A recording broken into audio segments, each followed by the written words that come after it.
ಒಬ್ಬ ಒಂದು ಕಥೆಯನ್ನು ತೊಗೊಂಡು ಬಂದಾಗ, ಒಂದು ಯೋಚನೆಯನ್ನು ತೊಗೊಂಡು ಬಂದಾಗ ಅದನ್ನು ಹೇಗೆಲ್ಲ ಚಂದ ಕಾಣಿಸ್ಬೋದು. ಒಬ್ಬ ಬರೋಂಥ ಒಬ್ಬ ಕೋ-ರೈಟರ್ ಅದನ್ನು ಎಷ್ಟು ಚಂದವಾಗಿ ಅದನ್ನು ಬರಿತಾ ಹೋಗ್ಬೋದು, ಅದ್ರ ಜೊತೆಗೆ ಅದನ್ನು ಆ್ಯಡ್ ಮಾಡ್ತಾ ಹೋಗ್ಬೋದು, ಇನ್ನೂ ಬ್ಯೂಟಿಫುಲ್ ಮಾಡ್ತಾ ಹೋಗ್ಬೋದು. ಒಬ್ಬ ಸಿನಿಮಾಟೋಗ್ರಫರ್ ಅದನ್ನು ನಾನು ಕಂಡಿರುವಂಥ ಒಂದು ವಿಷನ್ನ ಅವನು ಎಷ್ಟು ಚಂದವಾಗಿ ತೋರಿಸಿದಾನಂತ ನಾನೇನು ಮಾತಾಡೋದು ಬೇಕಾಗಿಲ್ಲ, ಎಲ್ಲ ವಿಜುವಲ್ಸ್ಗಳು ಹೇಳ್ತಾ ಇದೆ ಇವತ್ತು.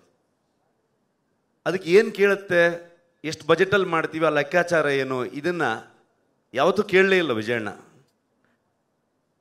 ಕತೆ ಮೇಲೆ ನಂಬಿಕೆ, ನನ್ನ ಮೇಲೆ ನಂಬಿಕೆ, ನನ್ನ ಇಡೀ ತಂಡದ ಮೇಲೆ ನಂಬಿಕೆ. ನಾವ್ಯಾರು ಇವತ್ತು 3 ತಿಂಗಳಾಯಿತು ನಾವ್ಯಾರು ಕರೆಕ್ಟಾಗಿ ಮಲಗಿದೆ. ಅಂದರೆ 1 hour 2 hours. ಸುಮಾರು ಜನ ಡೈರೆಕ್ಷನ್ ಟೀಮ್ ಅವ್ರು ಆಗ್ಬೋದು, DOP ಆಗ್ಬೋದು, 38 hours 48 hours ಹಿಂಗೆ ಹೋಗ್ತಾ ಇದೆ ಕೆಲಸಗಳು. ಆ ಪ್ರತಿಯೊಬ್ಬರದ್ದು ಎಫರ್ಟ್ ಇದೆಯಲ್ಲ, ಯಾರು ಇದು ನನ್ನ ಸಿನಿಮಾದ ಮಾಡಲೇ ಇಲ್ಲ ಅವರು.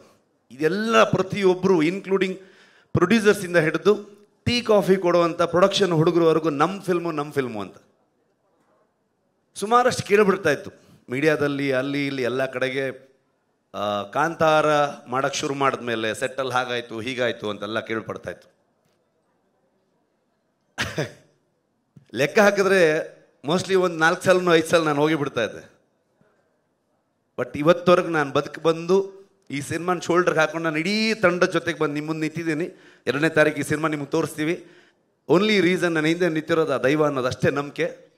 ಇವತ್ತಿಂದನೇ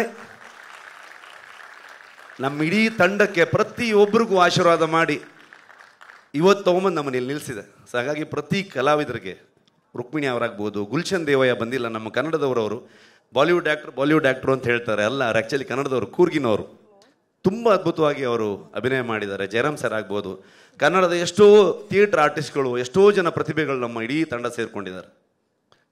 ಒಂದು ದಿವಸ ಸುಮ್ಮನೆ ಯೋಚನೆ ಮಾಡ್ತಾ ಇದ್ವಿ ನಾವು, ಕೊನೆಯ ಚಿತ್ರೀಕರಣ ಮುಗಿಯೋ ಹಂತದಲ್ಲಿ ಎಲ್ರಿಗೂ ಒಂದು ಅದ್ಭುತವಾಗಿ ಊಟ ಹಾಕಿದ್ರು ವಿಜಯಣ್ಣ ಕುಂದಾಪುರಕ್ಕೆ ಬಂದು. ಅವಾಗ ನಮ್ಮ ಇಡೀ ಕುಂದಾಪುರ ಮತ್ತು ಸುತ್ತಮುತ್ತ ಎಲ್ಲ ಒಂದು ಮಿನಿ ಫಿಲ್ಮ್ ಸಿಟಿ ಥರ ಆಗೋಗಿದೆ. ಅಲ್ಲೆಲ್ಲ ಇನ್ನೆಷ್ಟು ಸಿನಿಮಾ ಬೇಕಾದ್ರೆ ಶೂಟಿಂಗ್ ಮಾಡ್ಬೋದು, ಆ ಥರದಲ್ಲಿ ಬೆಳೆದಿದೆ ಅದು. ಅವಾಗ ನಾನು ಲೆಕ್ಕ ಹಾಕ್ತಾ ಇದ್ದೆ. ಅಂದರೆ ನಾರ್ಮಲಿ ನಾವು ದೇವಸ್ಥಾನದಲ್ಲಿ ಹೋಗಿ ಸೇವೆ ಕೊಡ್ತೀವಿ, ಅನ್ನ ಸಂತರ್ಪಣೆ ಕೊಡ್ತೀವಿ, ಇನ್ನು ಯಾವುದೋ ಒಂದು ಹುಟ್ಟುಹಬ್ಬದ ದಿವಸ ಒಂದಷ್ಟು ಆಶ್ರಮಗಳಿಗೆ ಅಥವಾ ಬೇರೆ ಬೇರೆ ಜಾಗದಲ್ಲಿ ಒಂದು ಸೇವೆಯನ್ನು ಕೊಡುವಂಥದ್ದು, ಒಂದು ಒಳ್ಳೆಯ ಒಂದು ವೈಬ್ಗೋಸ್ಕರ, ಒಂದು ಆಶೀರ್ವಾದಕ್ಕೋಸ್ಕರ ಅಂತ ಲೆಕ್ಕ ಹಾಕಿ ನೋಡಿದಾಗ 3 ವರ್ಷದಲ್ಲಿ ಒಂದು ನಮ್ಮದು ಎಲ್ಲ ದಿನಗೂಲಿ ಲೆಕ್ಕನೇ. ಒಂದು ಲೆಕ್ಕಕ್ಕೆ ನೋಡೋಕ್ಕೆ ಹೋದರೆ ಅದನ್ನು ಲೆಕ್ಕ ಮಾಡಿದ್ರೆ, ಒಂದು ಮ್ಯಾನರ್ಸ್ ಅಂತ ಲೆಕ್ಕ ಮಾಡಿದ್ರೆ ಲಿಟ್ರಲಿ ಒಂದು 4ರಿಂದ 4.5 ಲಕ್ಷ ಮ್ಯಾನರ್ಸ್ಗೆ ಊಟ ಹಾಕಿದ್ದಾರೆ ಹೊಂಬಾಳೆ ಸಂಸ್ಥೆ ಈ ಸಿನಿಮಾದಿಂದ. ಸಿನಿಮಾದ ಕಲೆಕ್ಷನ್ ಬಗ್ಗೆ ಮಾತಾಡ್ತೀವಿ.